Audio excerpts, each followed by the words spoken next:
Hello everyone, मैं doctor Girish Mishra GS academy में आप सभी का स्वागत करता हूं। आज हम लोग बातचीत करेंगे उत्तर भारत में जो 16 महाजनपदों का उदय हुआ और उन 16 महाजनपदों से कैसे आपस में टकराहट हुई, संघर्ष हुआ और इसके बाद मगध हमारा साम्राज्य बनता है। तो मगध साम्राज्य की उत्पत्ति और 16 महाजनपद आज का हमारा टॉपिक है। तो शुरुआत करते हैं 16 महाजनपदों से। जैसा कि पिछली वीडियो में आपको बताया था कि 1000 ईसा पूर्व के बाद भारत में लोहे का इस्तेमाल प्रचुरता से हुआ। आर्य लोग 1500 से 1000 तक लोहे का इस्तेमाल कर रहे थे, लेकिन अस्त्रों के रूप में। लेकिन जब 1000 ईसा पूर्व के बाद लोहे का इस्तेमाल प्रचुरता से आरंभ हुआ, उसके बाद लोगों का जीवन स्थायी हुआ, तो उसके बाद छोटे छोटे जन बने, जन बने, फिर जनपद बने, फिर महाजनपदों की बड़े बड़े स्थापना हुई। अब ये जो महाजनपद हमारे भारत में बने, इन महाजनपदों की संख्या कुल 16 थी। और इन महाजनपदों की संख्या जो 16 है, इसका जो स्रोत है, सोर्स है, यानी कि साहित्य से पता चलता है कि 16 महाजनपद थे। जनरली 16 महाजनपदों का उल्लेख हम पाते हैं। तो 16 महाजनपदों का जो उल्लेख हमारे भारत में मिलता है वो दो साहित्यों से मिलता है। एक बौद्ध साहित्य है, अंगुत्तर निकाय। तो बौद्ध साहित्य अंगुत्तर निकाय भी 16 महाजनपदों की सूचना देता है। और दूसरा एक जैन साहित्य है, जैन लिटरेचर है, भगवती सूत्र। भगवती सूत्र भी 16 महाजनपदों की चर्चा करता है। तो दो साहित्य हैं जहाँ से 16 महाजनपदों के बारे में बताया गया है, जहाँ से 16 जनपदों के बारे में हमें सूचना मिलती है। एक बुद्धिस्ट लिटरेचर बौद्ध साहित्य है, अंगुत्तर निकाय, और दूसरा जैन साहित्य है, जैन लिटरेचर है, भगवती सूत्र। इन्हीं दोनों साहित्यों से 16 महाजनपदों की चर्चा हमें मिलती है। अब ये जो महाजनपद थे, ये महाजनपद दो प्रकार के होते थे। एक महाजनपद ऐसे होते थे जहाँ पर जो शासन व्यवस्था होती थी, जिसको राजतंत्र कहा जाता था, मोनार्की। और दूसरे महाजनपद वैसे होते थे जिसमें एक तरीके का रिपब्लिक, गणतंत्र, यानी जनता के चुने हुए लोग एक समूह में शासन करते थे, तो उसको गणतंत्र कहा जाता है। हालांकि 16 महाजनपदों में से 14 ऐसे थे कि जहाँ पर राजतंत्रात्मक शासन व्यवस्था ही थी। भारत में ज़्यादातर महाजनपदों में 16 में से 14 राजतंत्रात्मक व्यवस्था थी। इन 16 में से केवल 2 महाजनपद ऐसे थे जहाँ पर गणतंत्र यानी रिपब्लिकन सिस्टम थी, यानी लोगों के समूह द्वारा, लोगों द्वारा चुने गए लोगों का शासन चलता था। तो उन 2 गणतंत्रों में एक मुख्य पहला नाम मिलता है वज्जी का। ये वज्जी जो गणतंत्र है, ये विदेह जो मिथिला बिहार में पड़ता है, उसकी राजधानी मिथिला थी। और दूसरा है मल्ल। मल्ल जो थे ये कुशीनारा के थे, वर्तमान में कुशीनगर अलग देवरिया से डिस्ट्रिक्ट हो चुका है। तो मल्ल और वज्जी ये दोनों जो थे, ये कैसे महाजनपद माने जाते हैं? ये दोनों माने जाते हैं गणतंत्र यानी रिपब्लिक। ठीक। इसके अलावा जितने भी थे वो सारे के सारे जो माने जाते हैं क्या, राजतंत्रात्मक व्यवस्था थी, वहाँ पर मोनार्की चलती थी, यानी राजा या किसी एक शासक का राजवंश चलता था। ठीक। तो यानी 2 गणतंत्र। और इसमें भी एक बात और ध्यान देने योग्य है कि ज़्यादातर हमारे जो महाजनपद रहे वो सब उत्तर भारत में रहे। दक्षिण भारत में हमारा केवल एक महाजनपद था जो अश्मक था। दक्षिण का भी मतलब एकदम सुदूर दक्षिण नहीं, नर्मदा नदी के पार। तो नर्मदा पार का केवल एक ही महाजनपद है, वो है अश्मक, जिसकी राजधानी पोतली होती थी। इसके अलावा जितने भी, यानी इन 16 में से 15 महाजनपद ऐसे हैं जिनकी जो स्थिति थी, जिनकी जो लोकेशन थी, वो नॉर्थ इंडिया में मिलती है, उत्तर भारत में मिलती है। इन 16 महाजनपदों में सबसे पहले लिखा हुआ है कौशल जो था, इसकी राजधानी श्रावस्ती या अयोध्या कही जाती है, जो वर्तमान में अयोध्या में इसी कौशल के राजा राम माने जाते हैं। फिर अंगदेश है, अंगदेश जो बंगाल के आसपास, इसकी राजधानी चंपा मानी जाती है, जो वर्तमान में मुंगेर में अवस्थित है। यही अंगदेश है जिसको महाभारत में हम लोग वर्णन सुनते हैं कि दुर्योधन ने कर्ण को अंग का ही राजा बनाया था, यही वो अंगदेश है। फिर बताया कि वज्जी और मल्ल ये दोनों क्या थे, रिपब्लिक थे, गणतंत्र थे। वज्जी की राजधानी विदेह मिथिला, जहाँ पर राजा जनक का शासन था, जिनकी पुत्री सीता का विवाह कौशल नरेश दशरथ के पुत्र राम से हुआ था। फिर मल्ल है, मल्ल के जो राजधानी थे कुशीनारा या देवरिया थे। यही जो मल्ल गणतंत्र था, यही मल्लों की जो कुशीनगर है या कुशीनारा है, यहीं पर महात्मा बुद्ध का देहावसान हुआ था। तो महात्मा बुद्ध का जो अंतिम संस्कार था, जो फिनल था, ध्यान रखेंगे, महात्मा बुद्ध का अंतिम संस्कार मल्लों ने ही किया था। और मल्लों ने उनके अंतिम संस्कार के बाद उनके अवशेषों को 12 हिस्सों में बांटा और अलग अलग राजाओं को प्रदान किया गया, और एक अवशेष मल्लों को भी मिले थे। तो ध्यान रखेंगे, यहीं पर कुशीनगर में ही, कुशीनारा में ही महात्मा बुद्ध का देहांत हुआ था, और उनका अंतिम संस्कार किसने किया था? मल्लों ने किया था। उसके बाद चेदी की राजधानी सुत्तीवती या सुक्तिमती। फिर वत्स है, वत्स की राजधानी कौशाम्बी, जो वर्तमान में प्रयागराज में पड़ता है। फिर पांचाल है, पांचाल की राजधानी जो है कुरु है, कुरु की राजधानी इंद्रप्रस्थ है। इंद्रप्रस्थ वर्तमान में मेरठ और दिल्ली की जो सीमा है। उसके बाद पांचाल है, पांचाल में भी 2 पांचाल थे, उत्तरी पांचाल की राजधानी अहिछत्र, और जो दक्षिणी पांचाल था, दक्षिणी पांचाल की राजधानी काम्पिली। यही पांचाल की पांचाली थी, जहाँ के जो मामा शकुनी थे वो यहीं पांचाल नरेश थे, और जो कुरु थे यहीं पर कौरव जो थे, जो महाभारत युद्ध में हम लोग कौरवों का नाम सुना होगा, तो यही कौरव कुरु के ही माने जाते थे। इसके अलावा मत्स्य है, मत्स्य राजस्थान में पड़ता है, विराटनगर। फिर शूरसेन है, शूरसेन की राजधानी मथुरा है। फिर अश्मक, बताया था कि अश्मक की राजधानी पोतन या पोटली है, और ये हमारे नर्मदा के दक्षिण में यानी साउथ में पड़ने वाला एकमात्र महाजनपद है, बाकी सारे उत्तर में हैं। फिर अवंती है, अवंती वर्तमान में मध्य प्रदेश पड़ता है। इसकी उत्तरी अवंती की राजधानी उज्जैन था, और दक्षिणी अवंती की राजधानी माहिष्मती था। फिर गांधार, गांधार सबसे हमारा पश्चिमोत्तर महाजनपद था। गांधार की राजधानी तक्षशिला थी। इसके बाद कंबोज है, कंबोज की राजधानी हाटक है, जो कश्मीर वाले जम्मू कश्मीर की क्षेत्र में पड़ती है। फिर काशी महाजनपद, जो वर्तमान वाराणसी में अवस्थित है।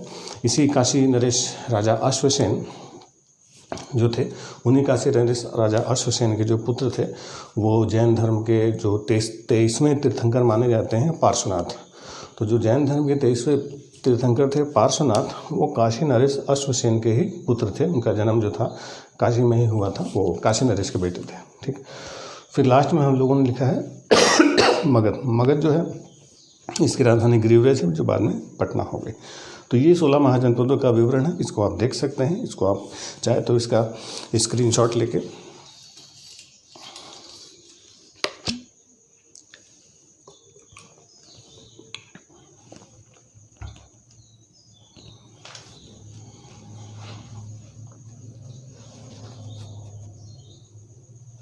ठीक। तो इसका स्क्रीनशॉट लेके आप इसको नोट्स इसका बना सकते हैं। 16 महाजनपदों का विवरण है। सारी की राजधानी नहीं इंपॉर्टेंट है, जो खास आपको बताए उसी की राजधानी आपको ध्यान देनी होगी। अब इन्हीं महाजनपदों में जो मगध था, मगध ही फिर बाद में साम्राज्य के रूप में स्थापित हुआ। ठीक। अब जो मगध को साम्राज्य के रूप में सफलता मिलती है, उसकी सफलता का क्या कारण है कि बाकी सारे जो महाजनपद थे, ये सब शक्ति में लगभग बराबर थे, लेकिन अंत में जो भारत में साम्राज्य बना वो मगध ही बना। तो मगध ही भारत में साम्राज्य क्यों बना, कैसे बना, इस पर हम चर्चा करते हैं। तो अगर मगध की सफलता की बात की जाए, उससे पहले इन जो महाजनपद थे, इनका जो उदय हुआ, इसके ऊपर एक आइडिया आपको देते हैं कि जो उत्तर वैदिक काल में आपको बताया कि जो पोस्ट वैदिक एज था, उस उत्तर वैदिक काल में भारत में लोहे का इस्तेमाल प्रमुखता से शुरू हुआ। लोहे का इस्तेमाल प्रमुखता से प्रारंभ होने के कारण भारत में जो इसके उपकरण बने, लोहे के उपकरण बनने का मतलब कुल्हाड़ियाँ बने। तो उन कुल्हाड़ियों के बनने की वजह से जंगल जो थे, बड़े बड़े जंगलों का साफ़ होना, काटना आसान हो गया। तो जंगलों के कटने से खुले मैदान बिल्कुल साफ़ हुए। जब खुले मैदान साफ़ हुए तो फिर उससे हल बने, लोहे के हल बने, तो हलों से जुताई शुरू हो गई। तो खेतों की जुताई प्रारंभिक रूप से शुरू हुई बड़े पैमाने पर। तो जब खेतों की जुताई शुरू हुई, तब इनका जो जीवन था वो एक जगह रुका। जैसे ऋग्वैदिक काल में हम लोग देखते हैं कि आर्यों का जीवन था वो घुमक्कड़ था, वो एक जगह से दूसरी जगह कबीले में रुकते थे।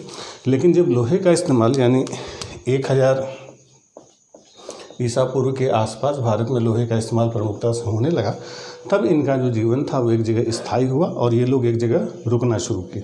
तो इनके जो छोटे छोटे कबीले होते थे, उन छोटे छोटे कबीलों को जन कहा जाता था। तो इन जनों ने अपने आप को स्थायी करना शुरू किया, ये लोग एक जगह रहना शुरू किए। तो जब ये लोग एक जगह रहना शुरू किया और ज़मीनों को घेरना शुरू किया, जैसा कि ऋग्वैदिक काल में देखते हैं वो लोग रहते नहीं थे, तो ज़मीनों का उनके लिए महत्व नहीं था। लेकिन जब ये लोग एक जगह रुकना शुरू किए और खेती बाड़ी करना शुरू किए, तो जब कृषि इनका मुख्य व्यवसाय बना, मुख्य पेशा बना, तब इनका जीवन रुका और ज़मीन पर, भूमि पर इनकी निर्भरता बढ़ी और इन्होंने ज़मीनों को घेर करके कृषि कार्य प्रारंभ करना शुरू कर दिया। अब जैसे ही इन्होंने ज़मीनों को घेरना शुरू कर दिया और ज़मीनों पर कृषि कार्य प्रारंभ करना शुरू किया और इतना स्थायी जीवन प्रारंभ किया, तो इनका पड़ोसी जन से संघर्ष प्रारंभ हो गया। पड़ोसी जन से संघर्ष प्रारंभ होने का मतलब है कि जैसे ज़मीन आपकी खाली पड़ी है तो कोई टेंशन नहीं होती, जैसे ही आप ज़मीन पर बाउंड्री खड़ी करेंगे तुरंत पड़ोसी से झगड़ा होगा, चाहे गांव हो चाहे शहर हो, कितनी भी अच्छी ज़मीन हो, बाउंड्री जहां आप खड़ी करेंगे तुरंत पड़ोसी से झगड़ा स्टार्ट हो जाता है। तो वही उस समय था कि जहाँ इन्होंने ज़मीनों को घेरना शुरू किया कि यहाँ से यहाँ तक की ज़मीन हमारी, तो तुरंत पड़ोसी जन से इनका संघर्ष किसके लिए होने लगा? जमीनों के लिए होने लगा। जैसा कि ऋग्वैदिक काल में हम लोग देखते हैं कि इन आर्यों का आपसी संघर्ष जो होता था वो जानवरों के लिए होता था, लेकिन अब इनका संघर्ष किसके लिए हुआ? भूमि के लिए होने लगा, जमीनों के लिए होने लगा। तो जब जन जन में आपस में टकराए, इनमें टकराहट हुई, तो जो बड़ा वाला जन था वो छोटे वाले जन पर कब्जा करना शुरू किया। वही वैदिक कल्चर की हर बड़ी मछली छोटे को खाती है। तो जब बड़े वाले जनपद ने छोटे वाले जनपद को हरा के उस पर कब्जा कर लिया तो वो शक्तिशाली हो गया। जब वो शक्तिशाली हो गया तो बाकी छोटे छोटे जनों के लिए खतरा बना। जब छोटे छोटे जनों के लिए खतरा बने तो उसने कई सारे अगल बगल के जनों पर कब्जा करना शुरू कर दिया। तो कई सारे जब छोटे छोटे जन मिले तो कई सारे छोटे छोटे जनों के मिलने से बना एक बड़ा सा जनपद। अब इधर जनपद बना, अब इधर भी कोई जनपद विकसित हो रहा है। अब जनपद जनपद की सीमाएं टकराने लगी। जब जनपद जनपद की सीमाएं टकराने लगी तो बड़ा वाला जनपद छोटे वाले जनपद पर कब्जा करना शुरू किया। तो जब बड़ा वाला जनपद छोटे वाले जनपद पर कब्जा करना शुरू किया तो वो जनपद काफ़ी बड़ा हो गया। तो काफ़ी बड़ा हो गया तो बाकी जनपदों के लिए खतरा हुआ। तो धीरे धीरे उस जनपद ने कई सारे जनपदों पर कब्जा कर लिया। जब कई सारे जनपद आपस में मिले तो कई सारे जनपदों के आपस में मिलने से बने बड़े बड़े महाजनपद। और आपको बताया अभी कि महाजनपदों की संख्या कुल कितनी थी? 16। ठीक। जैसे जैसे इनका आकार बढ़ता जा रहा था, इनकी साइज बढ़ती जा रही थी, ये धीरे धीरे करके बड़े होते थे, जन से जनपद, जनपद से महाजनपद। तो जैसे जैसे इनका आकार बढ़ता चला जा रहा था, इनकी साइज बढ़ती चली जा रही थी, इनके युद्ध और भयानक और भीषण होते चले जा रहे थे। राजनीति का इस्तेमाल, युद्ध नीति का इस्तेमाल, रथों का इस्तेमाल, रथ मुसलों का इस्तेमाल, चतुरंगिणी सेना, हस्ती सेना, तो घुड़सवार सेना, तो पैदल सेना, तो इस रथों की सेना, तो ये सारी सेनाओं का विकास बढ़ता चला जा रहा था। युद्ध भयंकर और भीषण होते चले जा रहे थे, साम्राज्य वाली व्यवस्था बढ़ती चली जा रही थी। और फिर जब महाजनपद हुए तो महाजनपद की सीमाएं आपस में टकराने लगी। जब महाजनपद की सीमाएं टकराने लगी तो बड़े वाले महाजनपद ने छोटे वाले महाजनपद पर कब्जा कर लिया। तो जब बड़े वाले महाजनपद ने छोटे वाले महाजनपद पर कब्जा किया और कई सारे महाजनपद मिले, तो कई सारे महाजनपदों के मिलने से खड़ा हुआ एक भारत में बड़ा सा साम्राज्य। ठीक है। और जो भारत का पहला साम्राज्य बना, पहला एम्पायर बना, वो कौन सा था? मगध साम्राज्य, मगध एम्पायर। ठीक है। तो ये जो मगध एम्पायर था, मगध साम्राज्य की स्थापना हुई थी, ये 600 ईसा पूर्व के आसपास इसकी स्थापना हुई। ठीक। अब जैसे आपको बताया कि जन से जनपद बने, जनपद से महाजनपद और महाजनपद से साम्राज्य बना।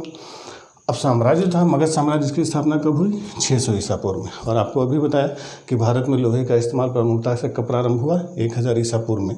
यानी ये जो कहानी हमने समझी कि जन से जनपद और जनपद से महाजनपद, महाजनपद से साम्राज्य बना, इसके बनने में कितने वर्षों का समय लगा? लगभग ये 1000 BC से 600 यानी लगभग 400। तो लगभग 400 वर्षों का समय लगा। तो इन 400 वर्षों में एक जन जो वो किस में बदला? महाजनपद में। और जो भारत का पहला महाजनपद बना वो था, पहला जो साम्राज्य बना, पहला एम्पायर था वो मगध साम्राज्य था। अब बाकी जैसे बताया कि 16 महाजनपद थे, 16 महाजनपदों में मगध को ही सफलता मिली। तो मगध ही साम्राज्य के रूप में स्थापित क्यों हुआ? मगध की जो सफलता का कारण था उसके कई कारण थे। सबसे बड़ी बात, जो मगध जो साम्राज्य बना तो मगध की जो भौगोलिक स्थिति थी वो बहुत अच्छी थी। मगध जो था वो गंगा और सोन नदियों के संगम पर था। तो मगध का जो पाटलिपुत्र का जो किला था पटना का, वो गंगा और सोन नदियों के संगम पर बना हुआ था। तो दो तरफ से, एक तरफ गंगा, एक तरफ सोन नदी से जो मगध का राज्य था वो शत्रुओं से सुरक्षित था। नदियाँ थी, उधर कोई पार करके आ नहीं सकता था। और बाकी जो गिरिव्रज की पहाड़ियाँ थी उसने मगध को सुरक्षित क्षेत्र प्रदान किया। और यानी सामरिक दृष्टिकोण से उसकी जो स्थिति थी, अवस्थिति थी, बहुत अच्छी थी। और दूसरी बात, जो मगध के आस जो क्षेत्र था उधर लोहे की उपलब्धता बहुत ज़्यादा थी। आज जो झारखंड छत्तीसगढ़ वाला क्षेत्र है जहाँ पर लोहे के खदान बहुत भारी मात्रा में पाए जाते हैं, तो उस वक्त मगध के ही अधीन आते थे। तो इसलिए लोहे की प्रचुर मात्रा में उपलब्धता की वजह से वहाँ पर उस समय बताया कि लोहे के हथियार ज़्यादा चलते थे। तो लोहा बहुत भारी मात्रा में मिला, जिसकी वजह से मगध को अपने हथियारों के लिए लोहे की आपूर्ति पर्याप्त रूप से होती रही। और उधर मगध के जंगलों में, झारखंड छत्तीसगढ़ के जंगलों में हाथी बहुत पर्याप्त रूप से पाए जाते थे, बहुत भारी मात्रा में मिलते थे। तो और उस वक्त क्योंकि जो युद्ध होते थे उनकी गति बहुत धीरे होती थी, मतलब बहुत मंथर गति से युद्ध वगैरह हुआ करते थे। तो इसलिए हाथियों का बड़ा महत्व था उस समय। तो हाथी भी बहुत भारी मात्रा में मगध में पाए गए। यानी एक तो सुरक्षित भौगोलिक सीमा नदियों से, गंगा और सोन से सुरक्षित सीमा, गिरिव्रज की पहाड़ियाँ, दूसरा लोहे की उपलब्धता, तीसरा हाथियों की प्रचुर मात्रा में उपलब्धता। ये सारे कारण रहे मगध को साम्राज्य बनाने में जो सहायक कारण थे। और जो सबसे बड़ा रीजन था मगध के जो प्रतापी शासक हुआ करते थे। मगध पर एक से एक प्रतापी राजाओं ने शासन किया और जिन राजाओं ने साम्राज्यवादी नीति अपनाई, इम्पेरियलिस्टिक उनका जो नेचर था, तो उन्हीं साम्राज्यवादी नीतियों के कारण मगध एक बड़े साम्राज्य के रूप में स्थापित हुआ। तो मगध के साम्राज्य के रूप में स्थापित होने के भौगोलिक कारण, आर्थिक कारण और सामरिक कारण और जो राजाओं की जो भूमिका थी वो सारे कारण मिलके, एक तो लोहे की उपलब्धता, दूसरा गंगा और सोन नदियों के संगम का क्षेत्र, तीसरा हाथियों की उपलब्धता और जो बड़े बड़े शासक प्रतापी राजा हुए उन सबों ने। तो जब मगध साम्राज्य के रूप में स्थापित हुआ तो अलग अलग राजवंश बने, अलग अलग डायनेस्टीज बनी। तो मगध साम्राज्य के जो राजवंश है, तो इसके राजवंशों में जो पहला राजवंश बना, ध्यान रखेंगे आप कुछ किताबें पढ़ेंगे तो कुछ किताबों में मगध का जो पहला राजवंश मिलता है मगध का, वो आपको मिलेगा बृहदत्त वंश, कहीं कहीं बृहदत्त वंश मिलता है। तो जो बृहदत्त वंश है, जो बृहद डायनेस्टी है, ये मगध का पहला राजवंश माना जाता है। इसके जो संस्थापक थे बृहदत्त थे। इसी बृहदत्त के भी पुत्र थे जरासंध, का नाम आपने सुना होगा। तो जो जरासंध थे, ये जरासंध मगध के ही शासक थे। इन्हीं जरासंध की हत्या जो थी वो महाभारत में आपने भीम का नाम सुना होगा। पांडवों में भीम ने कृष्ण के सहयोग से, कृष्ण के कहने पर इनकी हत्या की थी। तो ये जो बृहदत्त वंश और जो जरासंध हैं, ये मगध के माने जाते हैं पहले राजवंश, पहले शासक। लेकिन उस समय जब ये बृहदत्त वंश बना था तो उस समय मगध एक साम्राज्य के रूप में स्थापित नहीं हुआ था। ध्यान रखेंगे कि मगध का पहला राजवंश बृहदत्त था, लेकिन मगध साम्राज्य का राजवंश पहला ये नहीं था, क्योंकि जिस समय बृहदत्त वंश या जरासंध या बृहदत्त का शासन था तो उस समय ये साम्राज्य के रूप में स्थापित नहीं हुआ था। तो मगध का अगर पहला साम्राज्य, मगध साम्राज्य यानी मगध एम्पायर का पहला डायनेस्टी पूछा जाए, पहला वंश पूछा जाए, तो उसको बोला जाता है हर्यक वंश, हर्यक डायनेस्टी। ध्यान रखेंगे मगध साम्राज्य का पहला राजवंश कौन सा था? हर्यक वंश। ठीक। और इसका जब राजवंश बना तो राजा महाराजा बने। तो इसी में इस हर्यक वंश के जो पहले राजा बने, फर्स्ट किंग बने, उनका नाम था बिंबिसार। बिंबिसार ही पहले प्रतापी राजा थे। तो ये जो बिंबिसार थे, जो हर्यक वंश के प्रतापी राजा थे, इनको जैन साहित्यों में, शुरुआती जो शासक थे वो लोग जैन धर्म के पालन पोषक थे, तो इनको जैन साहित्यों में श्रोणिक कहा गया है। यानी श्रोणिक किसके लिए इस्तेमाल किया गया है? बिंबिसार के लिए इस्तेमाल किया गया है। ठीक। अब ये जो बिंबिसार थे, ये मगध के पहले जो प्रतापी आप कह सकते हैं चक्रवर्ती सम्राट, बड़े सम्राट थे जिन्होंने मगध के साम्राज्य विस्तार किया। इनकी 3 पत्नियां थी, महाकोशला थी, चेलना थी, क्षेमा थी। इन्होंने वैवाहिक संबंध स्थापित करके अपने साम्राज्य का विस्तार किया। और उस समय मगध का जो सबसे बड़ा शत्रु हुआ करता था अवंती, तो अवंती के शासक थे चंद्रप्रद्योत। चंद्रप्रद्योत से इनकी सबसे ज़्यादा प्रतिस्पर्धा थी, सबसे ज़्यादा संघर्ष था। तो एक बार इनके जो शत्रु थे चंद्रप्रद्योत, उसकी तबीयत खराब हुई, बीमार पड़ा।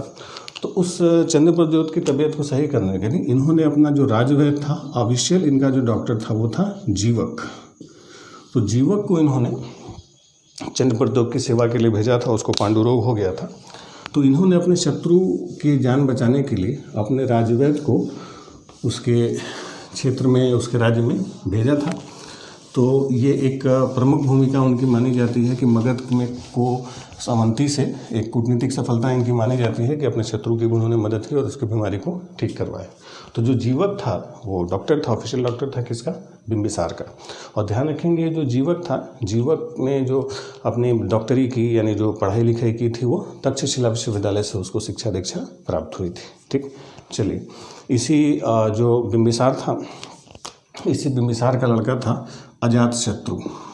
अजातशत्रु। अब ये जो अजातशत्रु था, इस अजातशत्रु को जैन साहित्यों में कुणिक कहा गया है। ये कुणिक नाम का शासक था। इसने भी मगध साम्राज्य को और ज़्यादा विस्तार प्रस्तुत किया। और इसी अजातशत्रु के समय ध्यान रखेंगे जो महात्मा बुद्ध थे, महात्मा बुद्ध की जो मृत्यु हुई थी वो अजातशत्रु के शासनकाल के 8वें वर्ष में हुई थी। तो जिस वर्ष महात्मा बुद्ध की मृत्यु हुई थी, यानी ये दोनों शासक जो थे बिंबिसार और अजातशत्रु, ये महावीर और महात्मा बुद्ध दोनों के समकालीन थे।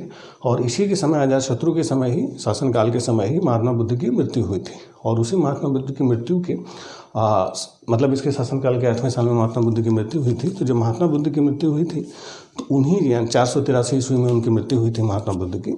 तो उसी 483 ईस्वी में, यानी जिस साल महात्मा बुद्ध की मृत्यु हुई, तो उसी में उसने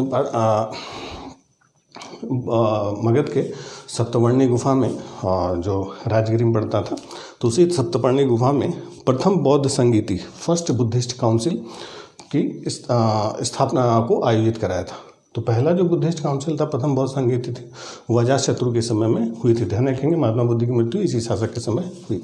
ठीक, इसके बाद इसी जो अजातशत्रु था, इसी अजातशत्रु का जो पुत्र था उसका नाम था उदयन, या उदयन कहीं कहीं किताबों में आपको मिलेगा।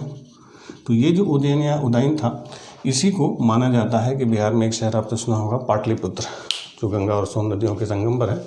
तो जो पाटलिपुत्र का है, उस पाटलिपुत्र की जो स्थापना थी वो उदयन ने की थी। ध्यान रखेंगे, सबसे इंपॉर्टेंट फैक्ट यहाँ पर है कि फाउंडर ऑफ पाटलिपुत्रा। तो अगर आपसे पूछा जाए पाटलिपुत्र का फाउंडर कौन था, तो पाटलिपुत्र का जो संस्थापक था वो था उदयन था। ठीक, चलिए, अब ये हमारा पहला राजवंश था। अब ये जो राजवंश हमारा प्रारंभ हुआ, तो हमारे राजवंशों के प्रारंभ होने के साथ भारत में जो राजनीतिक जो गतिविधियां थी वो भी प्रारंभ हुई। तो राजनीतिक गतिविधियों में अगर देखा जाए कि भारत की जो राजनीति होती है, तो वर्तमान समय में भी आप देखेंगे जो हमारी राजनीति होती है, तो राजनीति में आप देखेंगे नेताओं के रिटायरमेंट की कोई उम्र सीमा नहीं होती, मैक्सिमम एज लिमिट है ही नहीं। आप देखें नेता कितने भी बूढ़े हो जाते हैं, लेकिन वो अपने पद पर बने रहना चाहते हैं, जल्दी रिटायर नहीं होते। आप देखेंगे चाहे मुलायम सिंह यादव हैं, चाहे लालू प्रसाद यादव हैं, चाहे पंजाब के पुराने मुख्यमंत्री हो प्रकाश सिंह बादल हों, तो ये लोग क्या हैं, बहुत बूढ़े बूढ़े लोग हैं, लेकिन अभी भी ये लोग राजनीति नहीं छोड़ रहे हैं। तो ये जो पुराने बूढ़े नेता होते हैं, राजनीति में आने के बाद वो लोग कभी रिटायरमेंट नहीं लेते। तो वो लोग सही काम करते हैं या गलत काम करते हैं? जैसे भारत में रिटायरमेंट का कोई कॉन्सेप्ट ही नहीं है। जैसे सरकारी नौकरियों में भी जो लोग होते हैं, तो सरकार जबरदस्ती धर पकड़ के 60 साल में रिटायर करती है, नहीं तो लोग रिटायर जल्दी होना नहीं चाहते। वो चाहते हैं कि रिटायरमेंट की उम्र 60 से बढ़ा के 62 कर दे, 65 कर दे। खेलों में भी आप देखेंगे जल्दी कोई रिटायर नहीं होना चाहता। तो हमारे यहाँ जो लोग रिटायरमेंट नहीं लेते वो सही करते हैं या गलत करते हैं? जैसे अभी हम लोग जब भूगोल पढ़ेंगे तो भूगोल में एक अफ्रीकी देश है सोमालिया। तो सोमालिया जो देश है, सोमालिया देश की जो सबसे बड़ी विशेषता है, सबसे बड़ी खासियत है, वहाँ की जो इकोनॉमी है, सोमालिया जो जाना जाता है वो समुद्री लुटेरों के लिए जाना जाता है। सोमाली पायरेट्स समुद्री लूटपाट करते हैं, डकैतियाँ डालते हैं और किडनैपिंग करते हैं। वहाँ की जीडीपी में सबसे बड़ा जो योगदान है वहाँ के इनकम में, वो डकैती का है। डकैती लूटमार यही सब बहुत ज़्यादा करते हैं। ठीक, तो वहाँ पर जो बड़े बड़े समुद्री लुटेरे होते थे तो उनकी भी अलग अलग टाइटल होती थी। तो उसमें जो सबसे बड़ा समुद्री लुटेरा था सोमालिया का, उसकी उपाधि थी बिग माउथ। बिग माउथ के नाम से उसको जाना जाता था। तो जनवरी 2013 में द हिंदू में खबर छपी थी फ्रंट पेज पर कि जनवरी 2013 में बिग माउथ ने रिटायरमेंट की घोषणा कर दी। उसने कहा कि अब हम लूट मार से संन्यास लेते हैं ताकि आने वाली पीढ़ियों को मौका मिले कि वो लोग लूट मार करें और अपना भविष्य उज्ज्वल करें लूट मार के क्षेत्र में। हम अब लूट मार नहीं करेंगे। अब सोचिए, घटिया से देश सोमालिया के डकैतों में भी इतनी नैतिकता होती है कि वो अपने आने वाली पीढ़ियों के लिए रास्ता छोड़ देते हैं कि आप आगे बढ़िए, हम लोग रास्ता नहीं छोड़े, आप आगे बढ़िए, अब हम लोग रिटायरमेंट दे देते हैं। जबकि हमारे यहाँ क्या होता है कि कोई कितना भी बूढ़ा हो जाए जल्दी गद्दी नहीं छोड़ता। क्रिकेट में भी आप देखेंगे पुराने खिलाड़ी हैं, MS धोनी 38 साल 39 साल के होंगे, लेकिन अभी भी गद्दी छोड़ने को तैयार नहीं। तो ये लोग जो रिटायरमेंट नहीं लेते हैं वो कुछ गलत नहीं करते, क्योंकि हमारे इतिहास में प्रारंभ से ही ऐसा हुआ है कि जो हमारा पहला साम्राज्य था मगध साम्राज्य, पहला राजवंश था। हर एक राजवंश और जो पहला राजा था बिंबिसार, ये रिटायर ही नहीं हो रहे थे। ठीक, तो बिंबिसार काफ़ी बूढ़ा हो गया था, लेकिन ये रिटायर नहीं हो रहा था, अपना पद त्याग नहीं कर रहा था। और इसका जो बेटा था अजातशत्रु, ये काफ़ी बूढ़ा हो गया था। तो अजातशत्रु देखता है कि हमारे पिताजी बूढ़े हो गए हैं और रास्ता नहीं छोड़ रहे हैं, गद्दी नहीं छोड़ रहे हैं, वो पद से हटने के लिए तैयार नहीं हो रहा था और इसकी उम्र 60 साल से ऊपर चली जा रही थी। तो इसने देखा कि जब हमारे पिताजी गद्दी नहीं छोड़ रहे हैं, तो इसने क्या किया कि अपने पिता की हत्या कर दी और अपने पिता की हत्या करके ये खुद शासक बना। अब खुद जब ये लेट से शासक बना तो ये सोचा कि हम थोड़ा लंबे समय तक राजा बन जाए। जब इसने लंबे समय तक राजा बनने का प्रयास किया तब तक इसका लड़का बूढ़ा हो रहा था, अब रास्ता खुल चुका था, इसने अपने पिता की हत्या करके रास्ता दिखा दिया था। तो जब इसको लेट हुआ तो इसने क्या किया कि इसने अपने पिता की हत्या कर दी। तो बिना मारे काटे हमारे यहाँ कोई गद्दी नहीं छोड़ता, ये हमारे इतिहास में प्रारंभ से, फ्रॉम द बिगिनिंग से ही है। तो इसलिए आज के नेता अगर कुछ ऐसा कर रहे हैं, खिलाड़ी ऐसा कुछ कर रहे हैं तो बहुत गलत नहीं कर रहे हैं, क्योंकि हमारे भारतीय इतिहास का जो पहला साम्राज्य था मगध साम्राज्य, पहला राजवंश हर्यक राजवंश, और पहला ही राजा रिटायर नहीं हुआ, ये राजा भी रिटायर नहीं हुआ जब तक इनके बच्चों ने इनकी हत्या नहीं की। ठीक, तो बिना मारे काटे लोग पद नहीं छोड़ते, ये हमारे इतिहास में फ्रॉम द बिगिनिंग, बिल्कुल शुरुआत से ही, कि जब तक ढकेला ना जाए लोग अपना पद नहीं छोड़ते। ठीक, तो इसीलिए क्योंकि अजातशत्रु ने अपने पिता की हत्या की, उदयन ने अपने पिता की हत्या की और गद्दी को प्राप्त किया, तो इसीलिए जो हर्यक वंश है, हर्यक डायनेस्टी है, इसको पितृहंता वंश कहा जाता है। पितृहंता वंश का मतलब है कि इनके शासकों ने अपने पिताओं की हत्या की। ठीक, फिर इसके बाद हर्यक वंश के बाद जो अगला वंश बना वो था शिशुनाग वंश। तो जो शिशुनाग वंश था, इस शिशुनाग वंश का जो फाउंडर था, जो संस्थापक था, वो शिशुनाग था। और उस शिशुनाग ने क्या किया था कि अपनी जो राजधानी थी, यानी मगध साम्राज्य की जो राजधानी थी, उसको वैशाली शिफ्ट कर दिया। तो मगध साम्राज्य की राजधानी को वैशाली किसने शिफ्ट किया था? शिशुनाग ने। लेकिन इस वंश का जो सबसे प्रतापी शासक था वो था कालाशोक। तो जो कालाशोक था वो शिशुनाग वंश का सबसे प्रतापी शासक था। इस कालाशोक ने अपनी जो राजधानी थी उसको वैशाली से फिर से पाटलिपुत्र स्थापित कर दी। यानी शिशुनाग वंश का जो पहला राजा था शिशुनाग, उसने पाटलिपुत्र की राजधानी कहाँ कर दी थी? अरे, मगध साम्राज्य की राजधानी वैशाली कर दी। और कालाशोक ने क्या किया कि राजधानी को वापस वैशाली से पाटलिपुत्र उसने स्थापित कर दिया। इसी कालाशोक के समय 383 ईसा पूर्व में 383 BC में सेकेंड बुद्धिस्ट काउंसिल, दूसरी बौद्ध संगति हुई थी। जो पहली बौद्ध संगति हुई थी 483 ईसा पूर्व में, उसके ठीक 100 साल बाद दूसरी बौद्ध संगति हुई, सेकेंड बौद्धिस्ट काउंसिल हुई। तो जो दूसरी बौद्ध संगति हुई थी वो किसके शासनकाल में हुई थी? कालाशोक के शासनकाल में हुई थी, सेकेंड बुद्धिस्ट काउंसिल। ठीक है, ये एक बार अपने साम्राज्य में आम जनजीवन की जानकारी के लिए, जनता से सूचना प्राप्त करने के लिए वो आम जनता के बीच भेष बदल के घूम रहा था, लेकिन कुछ लोगों ने इसकी हत्या कर दी। घूमते हुए इसकी हत्या कर दी गई थी। और इसकी हत्या करके अगला जो वंश बना, अगला जो डायनेस्टी बना वो था नंद वंश। नंद वंश बना, द नंदा डायनेस्टी। अब ये जो नंद वंश बना, नंदा डायनेस्टी बने, इस नंद वंश के प्रथम राजा थे महानंदिन। तो जो महानंदिन थे वो इस नंद वंश के संस्थापक माने जाते हैं, फाउंडर माने जाते हैं। लेकिन महानंदिन जो थे, जिन्होंने महानंदिन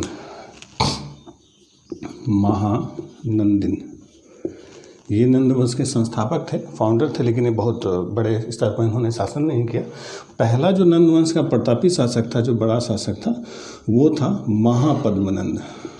महापद्मनंद, ये जो महापद्मनंद था,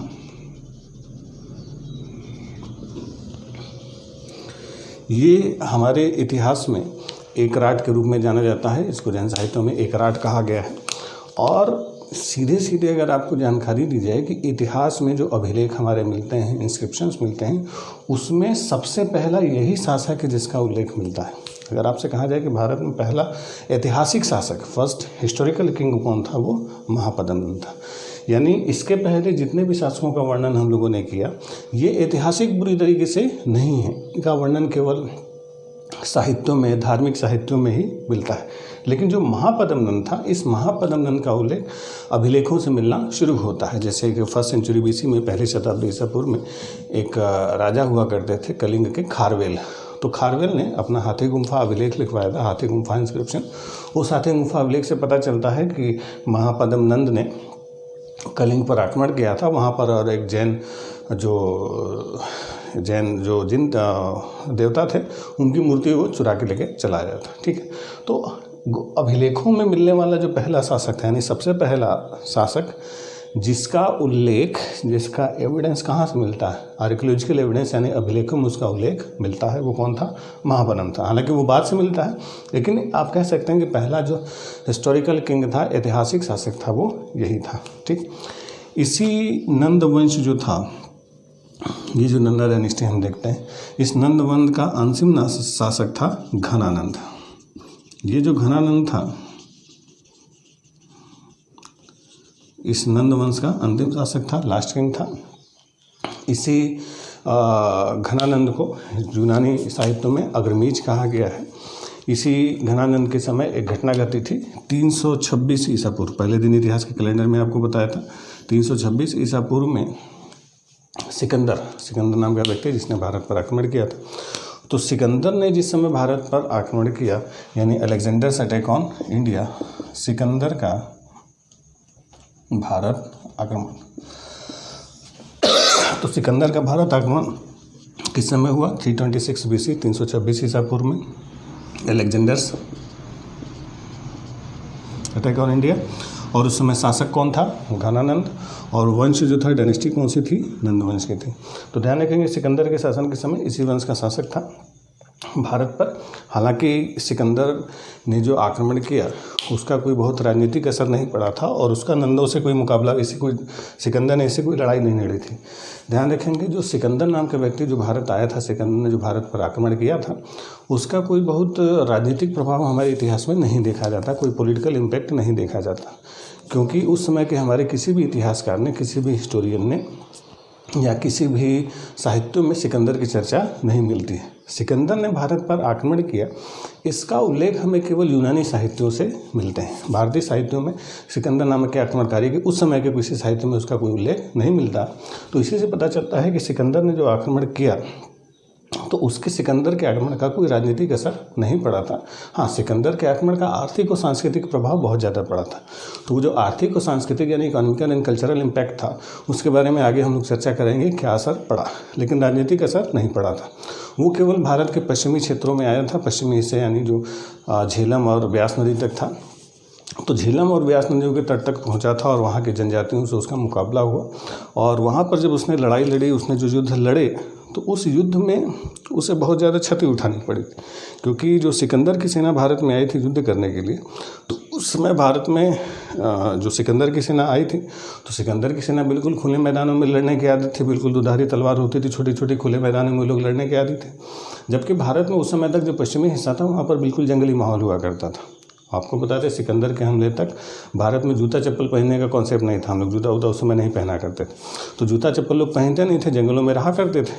तो जब सिकंदर की सेना इधर जंगलों में घुसी तो जंगलों में जंगली टाइप से युद्ध हो रहा था। जूता चप्पल पहनते नहीं थे, कोई पेड़ पर चढ़ के मार रहा है, कोई पानी में घुसा हुआ है, कोई कीचड़ लपेट के घूम रहा है, कोई मधुमक्खी लपेट के घूम रहा है, कोई सांप उसी में छोड़ दिया, कोई मार के उधर पेड़ पर लटक जा रहा है, कोई पेड़ से मार के फिर उधर से भाग जाए। तो बिल्कुल अजीब ढंग से लड़ाई जंगली ढंग से हुई।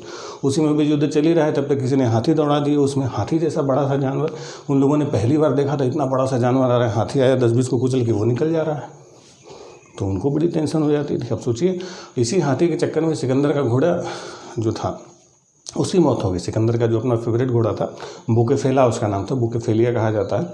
तो जब सिकंदर यहाँ के शासक पर हमला करने के लिए आगे बढ़ा, तो शासक जो था यहाँ का, जो जनजातीय शासक था, वो हाथी पर बैठा हुआ था। अब सिकंदर घोड़ा लेके बहुत तेज़ी से आगे बढ़ा और उसको हाथी की शक्ति का अंदाज़ा नहीं था और हाथी घोड़े में टक्कर हो गई। अब हाथी घोड़े में टक्कर हो गई तो जाहिर सी बात है घोड़े के तो जान बचना मुश्किल, तो उसका घोड़ा यहीं शहीद हो गया था। बुकेफेला नाम था और उसी के नाम पर उसने बुकेफेलिया शहर बसाया। तो किसी तरीके से लड़ते लड़ते वो जीत तो गया था, लेकिन हालत पस्त हो गई थी। तो अभी किनारे वाले हिस्से में ये हालत थी। फिर उसको बताया गया कि अंदर एक बहुत बड़ा मगध साम्राज्य है जिसमें नंद राजा की सेना है, जिसके पास 50,000 की पैदल सेना, 6,000 हाथी। तो जब इतना बड़ा बड़ा उल्लेख मिला तो सिकंदर तो हालांकि भारत पर हमले का भी योजना बना रहा था, लेकिन उसके सिपाहियों ने अंदर आने से मना कर दिया कि अभी किनारे पर ही ये हालत ऐसे जैसे जीव जंतु दिखाई दे रहे हैं, अंदर पता नहीं क्या होगा। तो उसके सिपाही सेना में एक तरीके से विद्रोह की स्थिति हो गई थी कि सिपाहियों ने मना कर दिया था। सिकंदर आना चाहता था लेकिन सिपाही नहीं आना चाह रहे थे, डर के मारे वो लोग वापस लौट गए। तो इसलिए सिकंदर ऐसा नहीं था कि उसने जब हमला किया तो भारत में राजनीति बदल दी, सब कुछ बदल दिया। उसके आक्रमण का केवल आर्थिक और सांस्कृतिक इतिहास महत्वपूर्ण है, ठीक है। राजनीतिक इतिहास मतलब राजनीतिक प्रभाव सिकंदर भारत पर नहीं छोड़ पाता। वो क्या आर्थिक सांस्कृतिक प्रभाव था, इसको अगली क्लास में चर्चा करेंगे, ठीक। इसी घनानंद के ही दरबार में एक बड़े विद्वान इनके समय में हुआ करते थे। चाणक्य का नाम आपने सुना होगा, चाणक्य या विष्णुगुप्त। उसी चाणक्य या विष्णुगुप्त की उसने अवहेलना की, अनादर किया। वही चाणक्य या विष्णुगुप्त इन्हीं जो घनानंद के विष्णुगुप्त, तो ये इसका दरबार छोड़ के चले गए कहाँ पर, तक्षशिला। और वहीं तक्षशिला विश्वविद्यालय में उन्होंने अध्यापन का कार्य किया। तो जो चाणक्य थे या विष्णुगुप्त थे वो कहाँ पर शिक्षक थे? तक्षशिला विश्वविद्यालय के आचार्य थे। यहीं तक्षशिला विश्वविद्यालय में चाणक्य की मुलाकात होती है चंद्रगुप्त से, और चंद्रगुप्त के उन्होंने पढ़ाया लिखाया, उनको शिक्षा दीक्षा दी और वहीं के जनजातियों से मिला के उन्होंने सेना बनाई। और क्योंकि विष्णुगुप्त या चाणक्य के मगध के सारे राजपता थे और उसी चंद्रगुप्त की सहायता से उन्होंने मगध पर आक्रमण किया और घनानंद की हत्या कर दी गई। और घनानंद की हत्या करके नंद वंश समाप्त किया गया। और नंद वंश समाप्त करने के बाद अगला वंश कौन सा बना? मौर्य वंश की स्थापना हो गई, तो मौर्य डायनेस्टी। और ये जो मौर्य वंश की स्थापना हुई, इसके पहला शासक कौन बना? चंद्रगुप्त मौर्य। अब ये जो चंद्रगुप्त मौर्य था, इसी ने मौर्य वंश की स्थापना की। तो इसको कौन लेके आया था? चाणक्य। चाणक्य कहाँ पर शिक्षक थे? तक्षशिला विश्वविद्यालय के शिक्षक थे। और विष्णुगुप्त जो थे ये नंद वंश के समय में थे। अब ये जो तक्षशिला यूनिवर्सिटी हम लोग देख रहे हैं, ध्यान रखेंगे, तक्षशिला विश्वविद्यालय भारत का सबसे प्राचीन विश्वविद्यालय माना जाता है, ओल्डेस्ट यूनिवर्सिटी ऑफ इंडिया। तो भारत का सबसे प्राचीन विश्वविद्यालय कौन सा है? तक्षशिला। और इसका उल्लेख बहुत पहले से मिलता है। जैसे हमने आपको जब हर्यवंश बिम्बिसार बताया था तो बताया था बिम्बिसार का जो राजवैद्य था जीवक, ये भी तक्षशिला विश्वविद्यालय से ही उसने डॉक्टरी की शिक्षा प्राप्त की थी। तो तक्षशिला विश्वविद्यालय का उल्लेख भारत में साम्राज्यों के इतिहास से ही शुरू होता है। तो भारत का सबसे प्राचीन विश्वविद्यालय कौन सा था? तक्षशिला यूनिवर्सिटी। ठीक, चलिए, तो यहाँ पर मौर्य वंश की स्थापना होती है। मौर्य वंश को हम लोग अगले वीडियो में देखते हैं। आज के लिए इतना ही।